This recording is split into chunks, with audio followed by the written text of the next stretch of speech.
कोशिका चक्र की जटिल दुनिया में आज हम थोड़ा गहराई से उतरते हैं। आज हम समझने की कोशिश करेंगे कुछ जीव विज्ञान की किताबों के आधार पर कि हमारी कोशिकाएं मतलब सेल्स अपने विभाजन को इतनी सटीकता से कैसे कंट्रोल करती हैं। हाँ बिल्कुल, और ये जानना इसलिए ज़रूरी है क्योंकि ये प्रक्रिया जीवन का आधार है और इसमें जैसा आपने कहा ज़रा सी भी चूक के बहुत गंभीर नतीजे हो सकते हैं। सही। तो आज का फोकस रहेगा कोशिका विभाजन का ये बारीक नियंत्रण, खास तौर पे ये सुरक्षा जांच बिंदु जिन्हें चेक पॉइंट्स कहते हैं। हाँ, और वो अणु जो इन्हें चलाते हैं उन पर भी। ठीक है, तो चलिए शुरू करते हैं।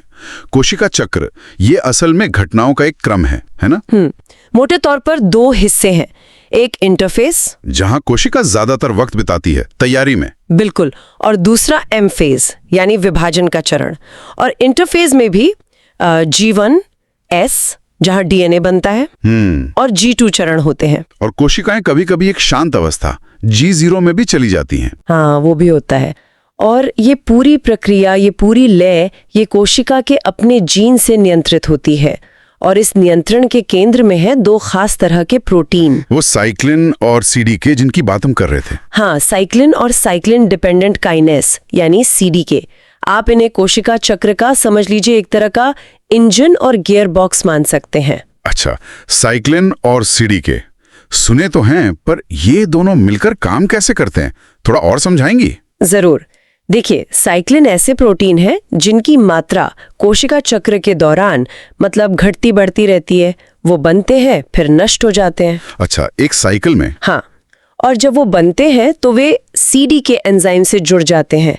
सीडी के आमतौर पर कोशिका में होते हैं पर वो सक्रिय नहीं होते, मतलब इनएक्टिव रहते हैं। तो साइक्लिन के जुड़ने से वो एक्टिवेट हो जाते हैं? बिल्कुल, साइक्लिन के जुड़ते ही सीडी के सक्रिय हो जाते हैं। और फिर ये सक्रिय सीडी के करते क्या है? ये सक्रिय सीडी के दूसरे प्रोटीनों पर एक फॉस्फेट समूह जोड़ देते हैं। इस प्रक्रिया को फॉस्फोरिलेशन कहते हैं। फॉस्फोरिलेशन? हाँ, और ये फॉस्फेट जोड़ना एक तरह से स्विच ऑन करने जैसा है। इससे वो प्रोटीन सक्रिय हो जाते हैं या कभी-कभी निष्क्रिय भी, और अपना काम करते हैं। और इसी से कोशिका चक्र एक फेज से अगले फेज में बढ़ता है। मतलब अलग-अलग फेज के लिए अलग-अलग साइक्लिन सीडीके की जोड़ी। एकदम सही। जैसे अलग-अलग दरवाजे खोलने के लिए अलग-अलग चाबियां हों। उदाहरण के लिए एम फेज में जाने के लिए साइक्लिन बी और CDK1 की जोड़ी, जिसे MPF भी कहते हैं, वो जरूरी है। समझ गया। तो ये साइक्लिन सीडीके कोशिका को आगे तो बढ़ाते हैं, लेकिन अगर कुछ गड़बड़ हो जाए तो, मान लीजिए डीएनए कॉपी होने में कोई गलती रह गई, क्या कोई रोकने वाला भी है? यहीं पर शायद चेक पॉइंट्स आते हैं। बिल्कुल सही पकड़ा। ये चेक पॉइंट्स कोशिका चक्र के अंदरूनी क्वालिटी कंट्रोल स्टेशंस है। ये पक्का करते हैं कि पिछले चरण का काम सही ढंग से पूरा हो गया है, तभी अगले चरण में जाने की इजाजत मिलेगी। अच्छा, अगर कोई समस्या है, जैसे डीएनए डैमेज हो गया या वो पूरी तरह कॉपी नहीं हुआ, तो ये चक्र को वहीं रोक देते हैं। तो ये बहुत जरूरी है। कितने मुख्य चेक पॉइंट्स होते हैं? हाँ, मुख्य रूप से 3 है। पहला है G1 चेक पॉइंट। इसे प्रतिबंध बिंदु या रिस्ट्रिक्शन पॉइंट भी कहते हैं। ये बहुत ही अहम है। क्यों? इतना अहम क्यों है ये? क्योंकि यही कोशिका ये तय करती है कि उसे विभाजन की इस लंबी और कह सकते हैं मुश्किल प्रक्रिया में जाना है या नहीं। ये कोशिका का साइज देखती है, पोषक तत्व हैं या नहीं, बाहर से सिग्नल मिल रहे हैं या नहीं, और सबसे जरूरी डीएनए ठीक है या नहीं। अगर सब ठीक नहीं है तो कोशिका यहीं रुक जाती है या फिर वो G0 अवस्था मतलब आराम की अवस्था में चली जाती है। समझ गया। मतलब आगे बढ़ने का फैसला करने से पहले पूरी जांच पड़ताल। और दूसरा है G2 चेक पॉइंट। ये विभाजन यानी M फेज में घुसने से ठीक पहले आता है। अच्छा, इसका मुख्य काम ये देखना है कि S फेज में पूरा डीएनए ठीक से कॉपी हो गया है या नहीं, और कहीं कोई टूट फूट, कोई डैमेज तो नहीं रह गया। हाँ, ये तो बहुत जरूरी है, वरना गड़बड़ डीएनए अगली कोशिका में चला जाएगा। बिल्कुल। सोचिए, अगर अधूरे या टूटे डीएनए के साथ कोशिका बढ़ जाए तो कितना नुकसान होगा। तो ये पक्का करता है कि विभाजन के लिए कोशिका पूरी तरह तैयार है। और तीसरा वो एम चेक पॉइंट? हाँ, एम चेक पॉइंट। इसे स्पिंडल असेंबली चेक पॉइंट भी कहते हैं। ये विभाजन के बीच में आता है, मेटाफेज के आखिर में। मेटाफेज के आखिर में? हाँ, ठीक है। ये जांचता है कि क्या सारे क्रोमोसोम कोशिका के बीच में सही ढंग से लाइन में लगे हैं और स्पिंडल फाइबर से ठीक से जुड़े हैं या नहीं। स्पिंडल फाइबर वो धागे जैसी संरचनाएं जो क्रोमोसोम को खींचती हैं। हाँ, वही। ये बहुत जरूरी है क्योंकि अगला कदम क्रोमोसोम का बंटवारा है।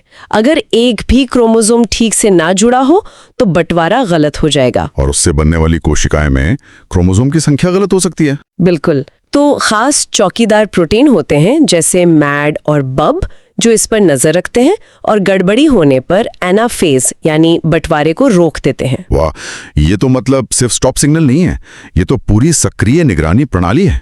हर कदम पर क्वालिटी चेक, बहुत ही सटीक व्यवस्था है ये तो। एकदम। और डीएनए में अगर कोई क्षति होती भी है तो एक अलग डीएनए डैमेज रिस्पॉन्स सिस्टम भी है। अच्छा, वो कैसे काम करता है? उसमें खास सेंसर प्रोटीन होते हैं जैसे एटीएम और एटीआर जो डीएनए की टूट-फूट को पहचानते हैं। पहचानते ही वो चक्र को तुरंत रोकते हैं और मरम्मत का काम शुरू करवाते हैं। और अगर मरम्मत ना हो पाए? अगर नुकसान बहुत ज्यादा हो जिसे ठीक नहीं किया जा सकता तो यही सिस्टम कोशिका को खुद को नष्ट करने यानी एपोप्टोसिस का सिग्नल भी दे सकता है। Apoptosis, programmed cell death. हाँ। तो इन सब बातों का निचोड़ क्या निकलता है? कोशिका चक्र का इतना जटिल नियंत्रण और ये चेक पॉइंट्स, ये सब क्यों इतना जरूरी है? देखिए, ये सारी व्यवस्था, ये सारे नियम और चेक पॉइंट्स इसलिए जरूरी हैं ताकि कोशिकाएं एकदम सटीक तरीके से विभाजित हों, ताकि उनकी जो आनुवांशिक जानकारी है, जो डीएनए है, वो बिना किसी गलती के अगली पीढ़ी की कोशिकाओं तक पहुंचे। ये स्थिरता जीवन के लिए मौलिक है। और अगर ये नियंत्रण, ये चेक पॉइंट्स अगर ये फेल हो जाएं, आपने शुरू में कहा था कि गंभीर नतीजे हो सकते हैं। कैंसर का नाम दिमाग में आता है। हाँ, बिल्कुल।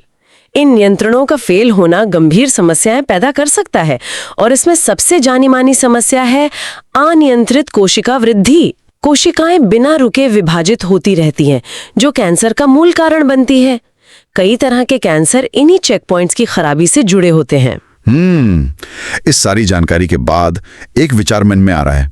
हम जानते हैं कि चेक पॉइंट फेल होने से अनियंत्रित विभाजन और कैंसर हो सकता है, पर क्या हम इसे थोड़ा और विशिष्ट रूप से देख सकते हैं? मतलब चूंकि अलग अलग चेक पॉइंट्स अलग अलग तरह की गलतियों को पकड़ते हैं, जैसे जीवन डीएनए डैमेज पर फोकस करता है, G2 डीएनए की पूरी कॉपी हुई या नहीं इस पर, और M चेक पॉइंट क्रोमोसोम के सही जुड़ाव पर।